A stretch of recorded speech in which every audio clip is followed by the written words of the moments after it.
want an abridged version of the Van Morrison story. Let me see if I can make it abridged. Um, they wanted me to shoot the cover of the Poetic Champions Compose album. And I love Van Morrison. I've loved Van Morrison since the early 70s, I think. But, you know, not necessarily as a person, but his magical voice, his magical lyrics, stream of consciousness. Of course, I can't think of the name of the damn album now. Like one of the best albums of all time. Astral Weeks. Yeah, it was just such a mysterious, magical Irish album. And it was really stream of consciousness lyrics. And what am I listening to here? That's the whole story of how I got the album, you know, from my dad. And I listened to it and I was like, what is this? And then once I listened to it a few times, I just thought it was the most amazing experience to listen to. So anyway, can you shoot the cover? But Van doesn't want to be on the cover. It's going to be, he wants pictures of rolling hills with a stream in the foreground. Okay, this is cutting the story short, but I drive for 3 days around the north of England, the Lake District, the Peak District, looking for rolling hills. There's no Google. I can't look it up and just look for pictures. Oh, that's where I'm going. So I got what I thought were really nice pictures on a rented Hasselblad, you know, 2¼ square for album cover format.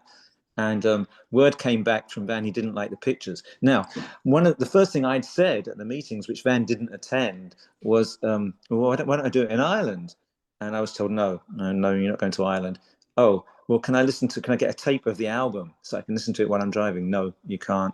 So when Van said he didn't like the pictures, I didn't want to use them, he said, why didn't, and again, not to me, this is through a third party, through the record company, why didn't he go to Ireland to shoot it?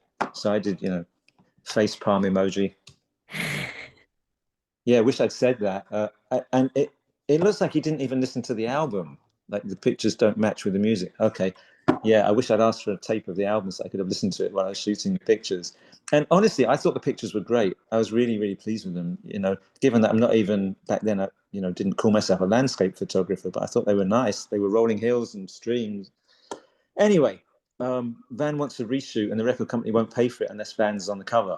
Van doesn't want to be on the cover. He hates having his picture taken more than nearly anyone else I've ever met. So there's a stalemate and eventually he agrees. So we do it in this pokey recording studio in Victoria. I think it's called Victoria Studios. So Van shows up and he's just so awkward. Yeah, I should show you the pictures. He's just so awkward. He's got a leather jacket on, kind of ill-fitting leather jacket. His hair is, he said he just got his hair cut specially for the shoot. And it's like, you know, it's just, and he's standing, he sits at the piano and he's sitting like this at the piano. It's like this, like his neck is.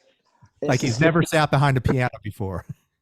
Yeah, it was the stiffest thing I'd ever seen in my life. And I got some pictures of him holding a saxophone and then these stupid palm trees and horrible microphones in the background. And I guess I was stressed. I never moved them out of the way. So they're in the back of all these shots and they look terrible. Anyway, the art director actually made a really nice album cover out of it. I credit him with finding a picture, tilting it, tinting it blue. And I'm proud of the album cover.